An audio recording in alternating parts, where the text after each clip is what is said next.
The CBS Radio Mystery Theater presents...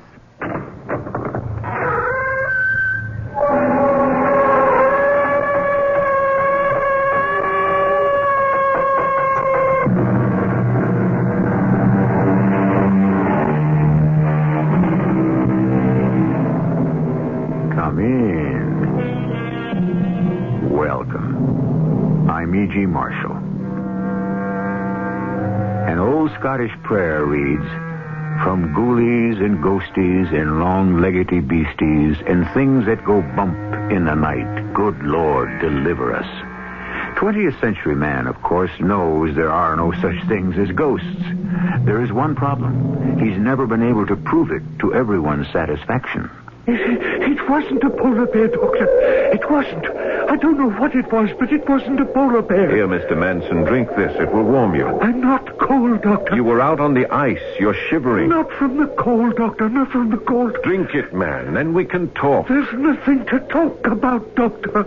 I just want to get off this cursed ship.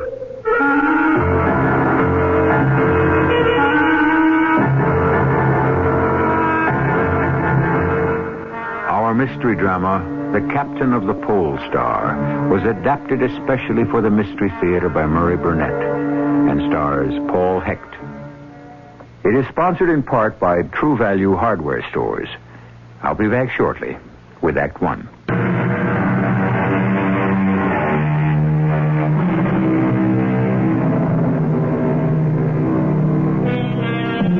If I say Sir Arthur Conan Doyle, what leaps to your mind? Quickly. Of course, Sherlock Holmes.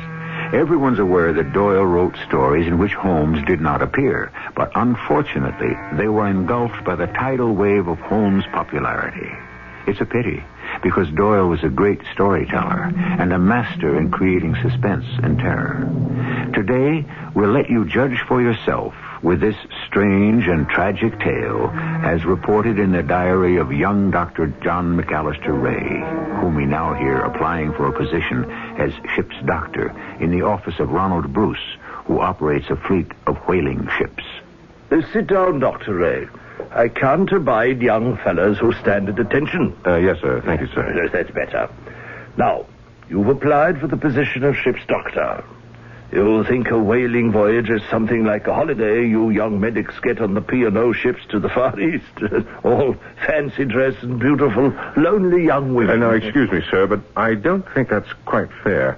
If you've read my application, you'll see that I'm interested in research on... the effect of extreme cold on human conditions. Oh, yes, I'm sorry, sir. I didn't realize you'd read it. Don't apologize. I like young men with spunk. Can't be a good doctor unless you've got some courage. And you'll need a lot up where these whalers go.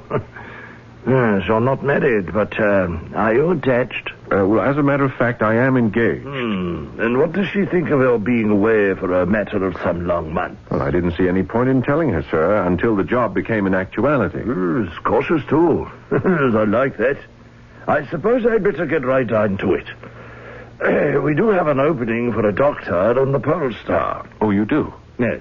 The fact of the matter is, we don't know yet who is going to skipper the Polestar. Well, it would appear to be more a matter of concern to you than to me. As well as on the surface.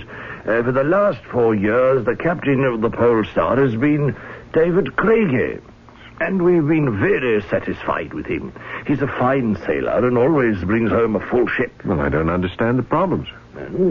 Craigie hasn't appeared. Well, you could surely get in touch with him and ask... You don't understand. Craigie on the ship is one thing. Ashore is something else. He has peculiarities. One of them being that as soon as he's finished a voyage, he gets his pay and takes off for parts unknown. We don't know where he is. I see. Well, I'm giving Craigie until tomorrow. I still am of the opinion Captain Craigie will be here. And I must warn you about Craigie's peculiarities if you should sail with him. Peculiarities? Yes. It would be on my conscience if I neglected to explain that although Craigie is our best captain and a fine man, is subject to moods. Fits of depression? Well, I don't know the medical terms, but I must tell you he has them. He's also a very private man. In fact, his cabin is off limits to all members of the crew. He keeps it locked throughout the voyage. Not even the steward is allowed in to clean up. The captain does for himself. I see. Now, if this sort of behavior might give you problems, I wouldn't want you to sign on. Well, I've always respected privacy, sir. Ah, fine. On your word, my secretary will give you some papers to sign, and we'll expect you aboard the Polestar on the 19th at 8 a.m. sharp.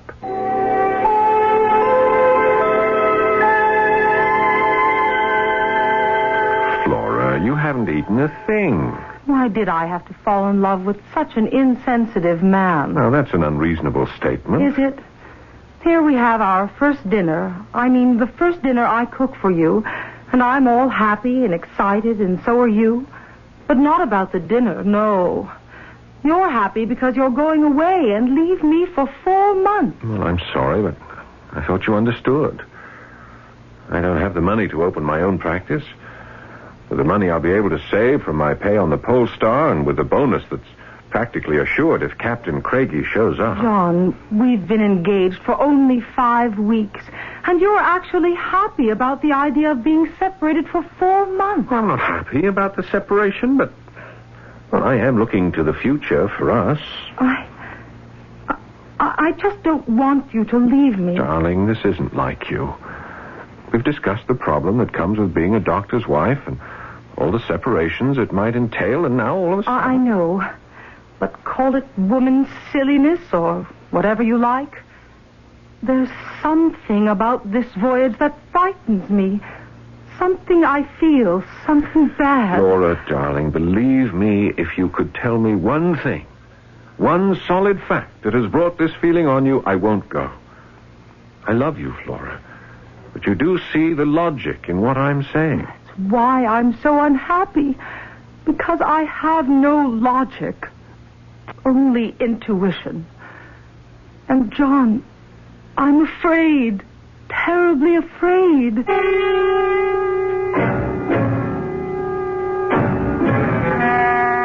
As I open my diary for yet another entry, I cannot help but remember Flora's forebodings. As I write the date, September the 11th, I realize we've been out some 3 months now.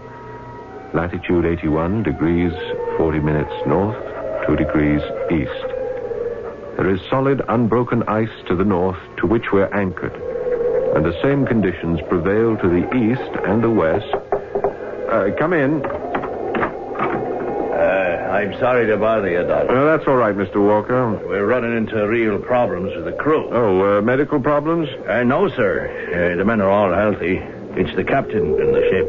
You see, if that pack ice in the south hardens and we're going to run out of food and fuel, the men want the captain to turn around and head for home. Well, you're the first mate. I should think that you'd be the man to pass that information along. Well, ordinarily I would, sir, but, well, you know the captain. He seems to have taken a liking to you, so the men decided I should ask you to convey their wishes to him.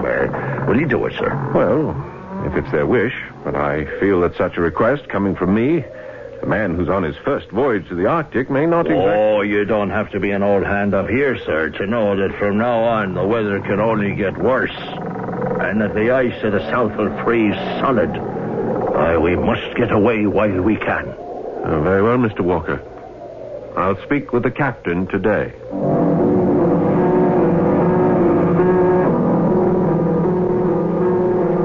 After noting in my diary that the northwest corner of Spitzbergen was visible on the starboard quarter, I went up on deck and found the captain leaning against the rail, staring over the ice to the north. Good morning, Doctor. Good morning, Captain. Finished with your diary for today? Not quite, sir. I'll have to record the results of this conversation with you. Do you write down all our conversations? No, sir, but... this is different than our usual small talk. Could it have anything to do with the visit of Mr. Walker to your cabin earlier? You don't miss much, do you, Captain? A good skipper runs a tight ship. Well, as a matter of fact, I may be out of line here, sir, but I promised Mr. Walker I'd speak to you, so Here goes. The men are unhappy about staying here. They want to go home. Oh, do they now? Yes, sir. Yes, sir. They feel that to stay here longer is endangering their lives because it's only a short time before the ice to the south seals us in. I'm aware of that possibility, Doctor. Then you... There are whales to the north, Doctor. A whole school of them. I've seen them blowing. Do you realize there's only one small strip of ice to the north between us and a fortune? Well, money won't be much good to us if we're dead, Captain. I like you, lad. But nothing's going to stop me from getting them whales. From your answer, I take it that there's considerable danger in our staying, and there's justification for the men's feelings. Danger? There's danger on every trip to the Arctic. Your research should have taught you that. As for the men, they're paid to risk their lives and well paid, too, so... And your life, Captain? What about that? My life's my own, Doctor. But I'll tell you one thing. There's more to bind me to the other world than to this. Other world? Your meaning escapes me, Captain. You stick to your medicine, Doctor. I'm going below. Tell Mr. Walker to call me if there's any change in the ice to the north. Now get out of my way.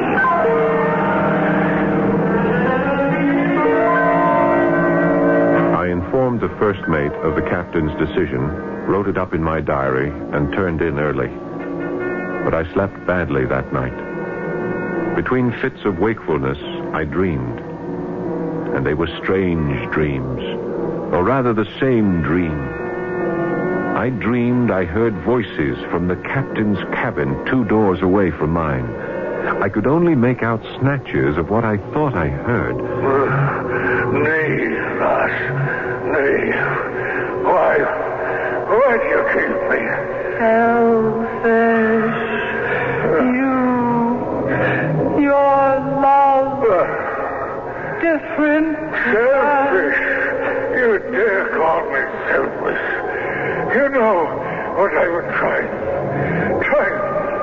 Always trying. You cannot. You must not. I want you. Don't say it, lass. For love's sake, don't say it.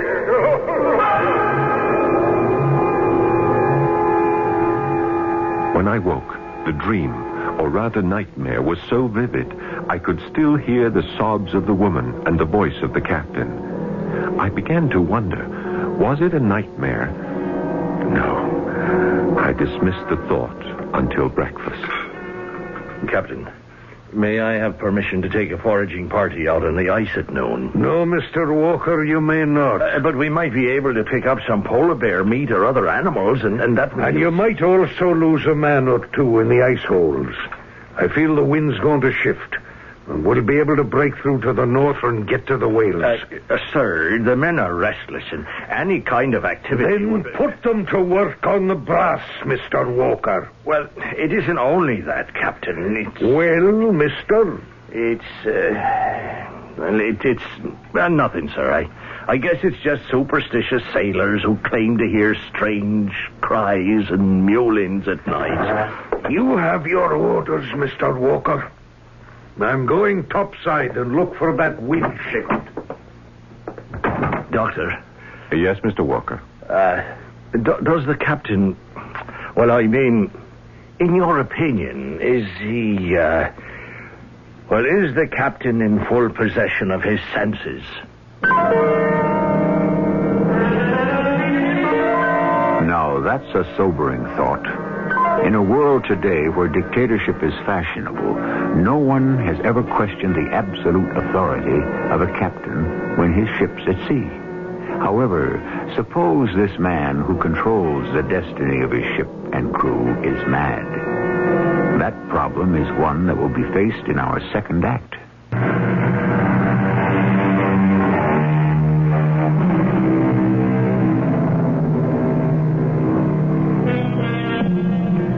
Madness takes many forms in literature as well as life. People may argue that in Moby Dick, Captain Ahab's frenzied pursuit of the legendary white whale was a form of insanity. But there, at least, the crew and everyone concerned knew exactly what drove Captain Ahab. The question facing ship's Dr. John Ray on his first whaling voyage was not only is Captain Craigie sane, but what form did the dark demons that were driving him take? Because there was no question that the captain of the Polestar was a driven man.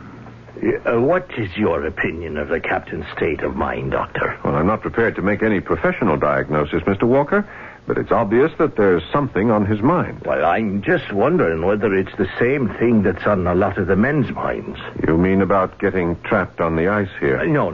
About the sobbing and the crying and wailing that goes on in the night. Have you not heard it, Doctor? No. Well, I have. And so have most of the men. I heard it ever since we left Dundee. Almost like it was following us. And screeching. And begging to be taken aboard. You think these noises have something to do with the captain's state of mind? Well, it is likely. I mean, he's human just like the rest of us. Have you spoken with him about this matter? No, Mr. Walker, because I think there's a perfectly natural explanation for the sounds you describe. The creaking of a ship, the sloshing of water in the scuppers, the rubbing of the hull against the ice, any one of those would explain... Doctor, now, I've followed the sea all my life. This is your first voyage. I'm a hard-headed man, and I tell you, no ship ever made the noises I heard. And what do you think they are? I don't care to say. All right, then I'll say it for you. You evidently feel that these noises are ghosts or something from the spirit world or caused by some other supernatural force.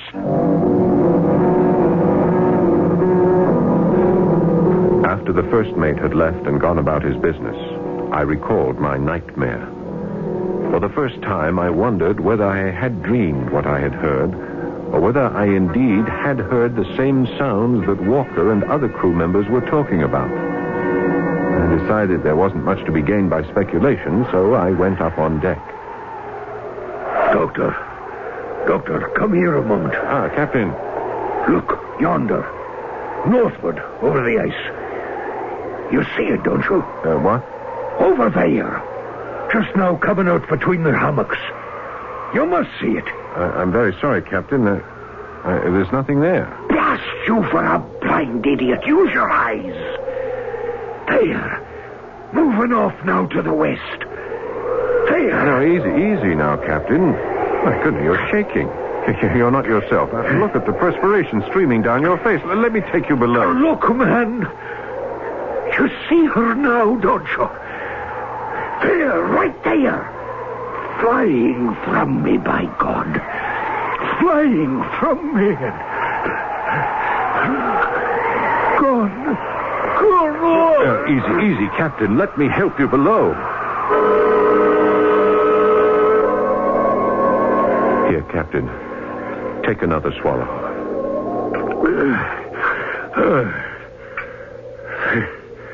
Thank you, Doctor. You had quite a shock. Now, I think you should go to your cabin and lie down for a while. You saw her, didn't you, Doctor? I'm sorry, Captain. I saw nothing. Nothing? You don't think I'm mad, do you, Doctor? Tell me now, man to man. Well, I think, Captain, you're disturbed about something. Right. But, Doctor, what do your medical texts say about madness? In what context? Or what do they say about symptoms? Bad dreams. Are they a sign of madness? Well, not always. They can be. Any other symptoms? Let me hear some of them. Well, hearing voices is significant. And other symptoms? Severe headaches. Nary a headache since we left Dundee. And before that? No head pains, Doctor. Any other symptoms you know of? Delusions. What's a delusion? Seeing things that aren't there. Now we come to it, Doctor, don't we? Who the blazes is that? Mr. Walker, Captain. Well, come in, then. What's the commotion, mister? It's the cook, sir. He needs the doctor. Well, what happened? Well, he burned himself pretty badly. Well, let me get my bag. We'll get right down there. I treated the cook's hand, which was scalded, but not as badly as I'd feared. The captain, with a fine mixture of persuasion and authority, got the cook back into the galley, and we returned to my cabin to let me rid myself of my bag. Captain, if something is worrying you, and you've admitted as much, I can't help you unless you tell me just what it is that's bothering you. Easily said for you. But if I were to tell you what I've never told a living soul, that would do neither of us any good. Well, it certainly can't if you won't tell me. Hey, what's bothering me is between me and... well, it will pass. But seeing me all these weeks, and just now with Cookie, would you say a court of law would find me mad? Well, I'm not a lawyer, but in my opinion, no. Well, that's that, then. But as a physician, and from my observations, I would advise that it would be best for you to get home and settle down for a bit of a rest. Home? One word for me and two for you. You'll settle down with your pretty wee Flora, whereas The wind! She shifted. There's a crack in the ice to the north, and we might just be able to get through if you'll come topside and take a look. Shortly after the captain went up on deck, I felt the ship shudder and start to move slowly through the ice. I had some work to do on some specimens, so I stayed in my cabin. The movement of the ship northwards was unfortunately short-lived. After no more than 10 minutes, the Polestar came to a grinding halt. I went up on deck to find both captain and crew vastly disgruntled. But that was nothing compared to what occurred during the night. Doctor, open up. It's Mr. Walker. It's 3 o'clock in the morning. What is it, man? Come up on deck and you tell me, Doctor. Well, wait till I get some clothes on. I'll be right up. Oh, for the love of heaven, make it quick. Right. I'm afraid to stand watch alone. Well, Mr. Walker, what's this all about? What? Quiet, man. Listen, and you'll hear it. I don't hear anything. It came from the bow, a keening and a sobbing of a little child. And then it changed as I went forward to look. I swear it came aboard and went down below. I was afraid, but I followed it. Oh, Doctor, I tell you, it went right into the captain's cabin. And then it stopped. And that's when I woke you. And since then? I've been listening. Have you ever heard of self-hypnosis? I know what I heard. And whatever it was, it's down with the captain now. He's quieted it. That's it. Now, you want to come with me to the captain's cabin and ask him about it? Certainly not. The captain has enough on his mind without me barging in at this hour. Well, then I agree with you, Doctor. There's something on his mind, all right. And I tell you, it has to do with his ship. There's a curse on it. Yes, well, I'm going to get Mr. Manson. Are you coming with me? As close as I can. Looking back now, I realize I should have insisted that Walker be put in sick bay, but I simply didn't foresee what was going to happen. I hadn't been back in my cabin a half hour before Manson got me up to help with Walker. When we reached the deck, I could see the figure of Walker lying crumpled on the ice just off the starboard bow. I asked Manson what had happened. We were standing at the rail. He was listening. I, too, and suddenly he shouted, There! Manson, the lights! Right there off the bow. Do you see them? I see something. I don't think they're lights. Of course they are. And watch. You see the way they dance? Like they're beckoning. Come on, man. Let's find out what this is and put a stop to it once and for all. Hey, wait. Mr. Walker, easy. Wait up. Those aren't lights at all. Just a reflection off the ice of the northern lights. I can see it plainly now. Don't be a fool, man. You can't see them clear like I can. Here, Irish over. Careful, watch out! Doctor, the next thing I knew, he was over the side and falling to the ice.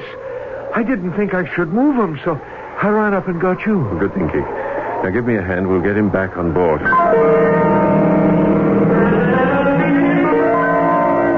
My diary entry for that date reads, First Mate Walker confined to sickbay. Weather seems to be getting bad. Ice behind us, closing in fast. Crew worried, sullen, almost to the breaking point. Must speak with Captain Craigie about Manson's report on our supplies. Found the captain pacing the deck. Good morning, Doctor. How's Mr. Walker? Oh, condition satisfactory, sir. He had a bad blow on the head when he struck the ice, but fortunately no concussion. Then he should be up and about and back on duty tomorrow. Well, I don't know about tomorrow, sir, but perhaps the next day. And see what you can do to speed his recovery, Doctor. We need him. He's a good man. Yes, sir. Did you see Mr. Manson's report on our supplies? Half a tank full of biscuits, 3 barrels of salt meat, a limited supply of coffee beans and sugar. Ah, then you have read it. I told you, Doctor, that I'm in complete control of my faculties. Yes, sir. But then you must surely be aware that those supplies won't last for more than 2 weeks. And the crew is up in arms. Don't worry about the crew, Doctor. I've called for a meeting with all of them. And I expect you to be there, on the main deck at 2 p.m. sharp.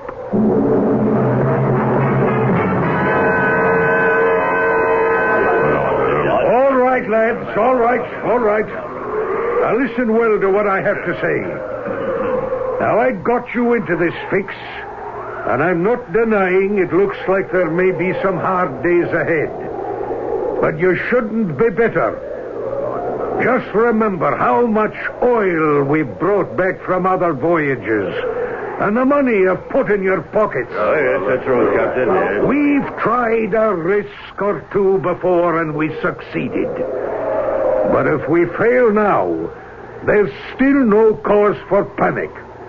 Yonder's the coast of Spitsbergen.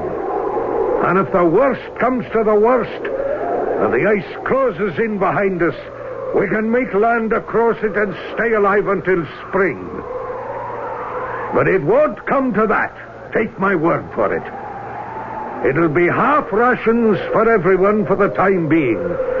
But keep your heads and hearts, and I promise that you'll pull through and come out rich. The quality of leadership is the most intangible of all character traits. In all history, every leader was able to persuade his followers, whether they were crewmen or people of a whole nation, that they could trust him. All too often, that trust was misplaced. But was it to be so with the captain of the Polestar? We'll find out in Act 3 shortly.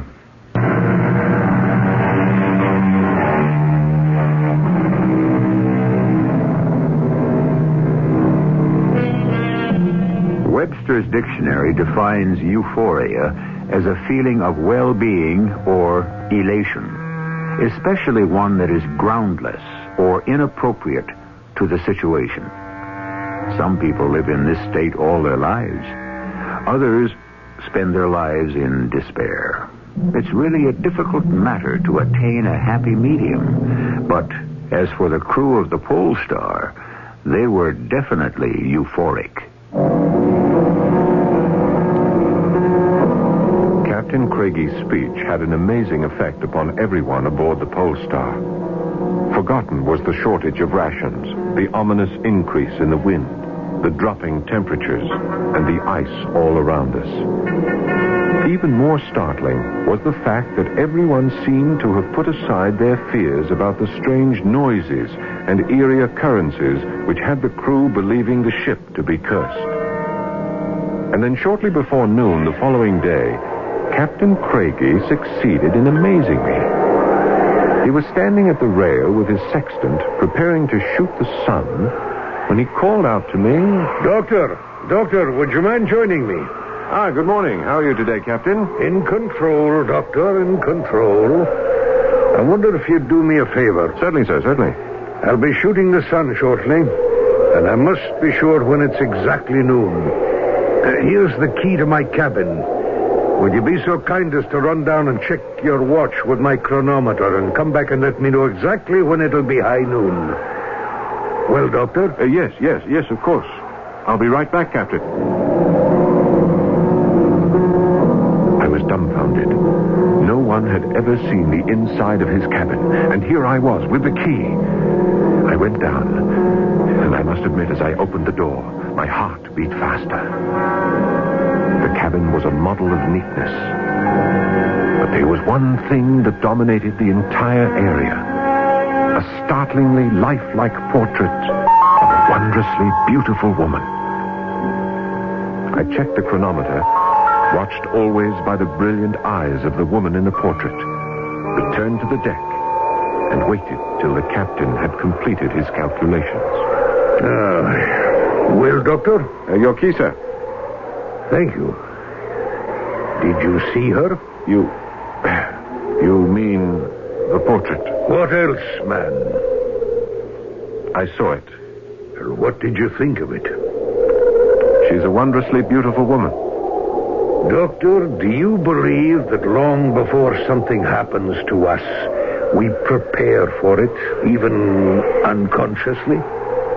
I'm not sure I understand, Captain. No matter.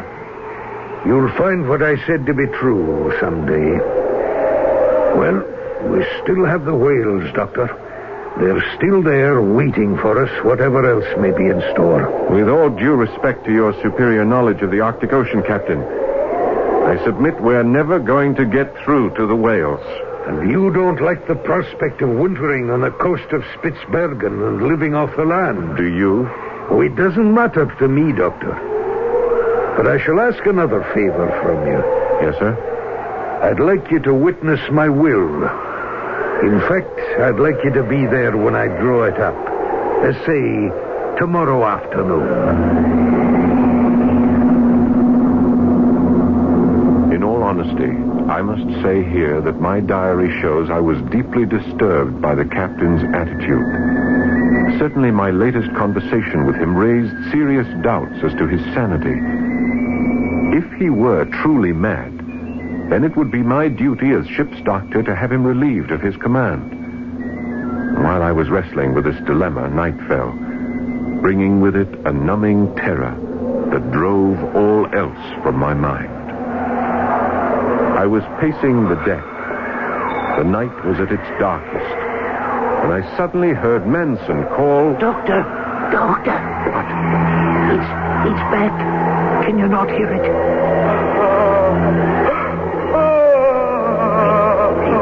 Don't tell me that's from the ship. No, Mr. Manson, I shan't. But let's find out together just what it is. It came from the bow again, I think. Yes, I think so, too. Come on. Hello? Hello? Whoever you are. Can we help you? Can you hear me? What's the trouble? Doctor, look. There on the ice. Moving away from us. See? Yes. That white shape. Yes, I see it, but I think it's a polar bear. A polar bear? No polar bear ever made sounds like that. How do you know? It could be wounded or ill. Or look, doesn't that walk like a bear? I don't know, but maybe you're right. Where are you going? To get a rifle. If it's a bear, I can kill it. It'll certainly help our meat supply. Well, I don't see anything now that we're out here on this ice. Do you, Manson? The moon went behind a cloud. Yes. Maybe when it comes out again. But I can tell you now I'm worried about the weather. It looks to be making up for a blow. Well, we won't go too far from the ship. There, I think I see it. Where? Over to your right, about 200 yards ahead. Oh, I got it. You better stay back, Doctor. If it's a bear, it can be dangerous. I have the rifle on. I can see it almost clear now. It's moving slowly. I'll have it in my sight soon. Manson, is it a... No! Lord in heaven! No!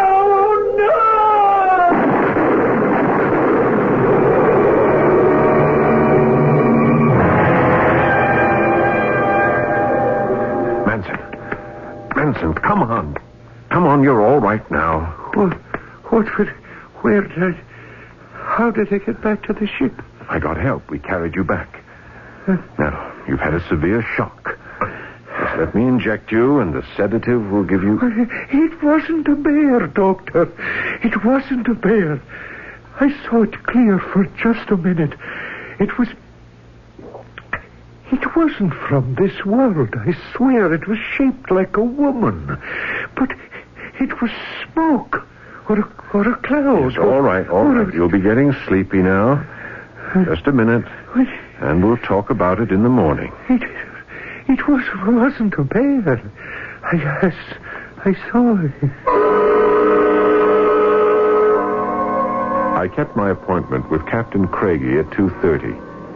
We met in the main cabin and sat at the table on which we ate. The captain had pen and paper, but I wanted to talk with him about things other than his will. Captain, I don't know how else to say this, so I'm going to come right out with it. I think you must get rid of that portrait. We're here to have you witness my last will and testament, Doctor. As I somehow think the subjects are connected. You'll oblige me, Doctor, by keeping your thoughts to yourself. Captain, I was with Manson last night out on the ice. And you're not suffering from shock? I didn't get as close to, well, whatever it was that almost drove Manson mad. Are you telling me that there was a presence out on the ice? Well, there was something. I saw it. You too, Doctor. Are you sure you're not suffering from delusions? I'm sure. Well, then it must follow that when you suspected me of having delusions, I wasn't. How did you come by that portrait, Captain? Did you have it commissioned? Was it given to you? I stole it. Oh, you don't mean that. I do. She was mine. Mine. She was married to a dissolute drunk. She loathed him, but she wouldn't leave him. Oh, perhaps she didn't love you. Don't ever say that. She loved me and I loved her to distraction. Why do you think she died? It was my fault. I tore her apart, or rather our love did. The last days all we did was quarrel, but she wouldn't leave her husband. She could not break her marriage vows. And the portrait? I arranged to have it stolen from him. He didn't care one way or the other, but I couldn't sleep thinking of her beautiful face in his house. Since the day it came to me, it's never left me. Nor has she. She's always in my mind, if that's what you mean. That's exactly what I mean, Captain. It's an unhealthy situation. Your thoughts about her have... Well, they've brought some strange happenings on this ship, and the portrait must go. Ridiculous. Not at all. It's the portrait that nourishes your thoughts night and day, Captain. There'll be no more talk about it. Now, let's get to my will. Very well. But then I ask a favor in return. Which is? That you witness my will. You? You're all right, lad. You have a long life in front of you. But why do you say that? We're shipmates. Your fate and mine. Don't talk nonsense, Doctor. I'm making my will because of you. I'm leaving everything I own to you. But why? We are hardly... Because you've seen her. At last, you've seen her. The captain made his will. And at the last moment, since he had made me his heir, decided to have Walker witness it. That night, sleep would not come. I tossed and turned, but finally gave up and went on deck. At first, I thought I was alone. But then I heard a soft sobbing coming from the other side of the deck. I walked over slowly. Captain? Captain, are you all right? Go away, lad. There's no place for you here. Captain, you need my help. Now let me... I tell you, go away. Unless you dare to look. Well, if you tell me where to look. Out on the ice, lad. Anywhere on the ice. must keep looking and trying and trying. Captain, please, I beg you to come below. I see her. There she is. Goodbye, lad, and God bless you. And with that, before I could even move, he was over the side and running off on the ice. I followed him as fast as I could. And as he ran, I could hear him, but always getting fainter and fainter. Coming, my love. Coming, lass.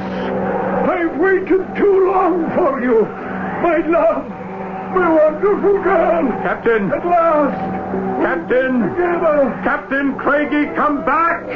Captain, come back.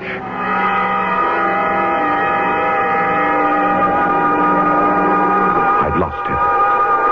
Further search on the dark ice was useless. The next morning, Mr. Walker and I set out to trace him. Here. He fell here. Look, the snow hasn't wiped out all traces. That's right, and he got up, but which way did he go? Now, let's keep straight. There's no reason for him to veer. Or was there, Doctor? Well, don't ask me. I didn't see anything in the dark. That's what he did, eh, Doctor? Yes, I thought he did. Well, come on, let's go on. There, look, straight ahead. Well, come on, man. Oh, no. There's no hurry, Doctor. If that shape is the captain, he's long dead. A man doesn't last long out here lying down. It's the captain right enough. From the looks of him, he's been dead for some hours. You see that blanket of ice crystals and snow that's covering him? Yes, I see. He's gone. The wind blew it away. Doctor, didn't it look like when the wind hit it, it was blown up in the shape of a woman and sort of floated off? Did you notice that, Doctor? Nonsense, Mr. Walker. It was simply a snowdrift. Now, let's get the body back aboard ship.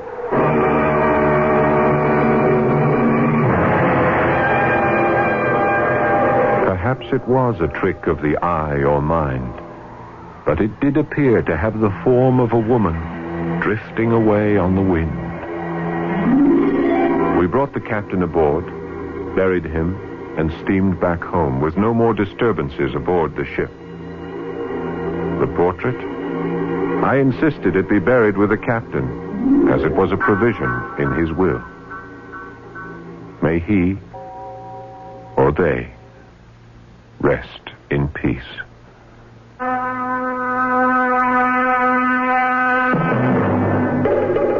Certainly today, the great nations of the world are exploring the possibilities of telekinesis and ESP for their own uses.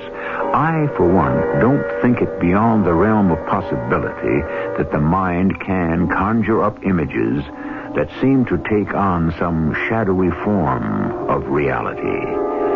But then, they're not really ghosts, are they? I'll be back shortly.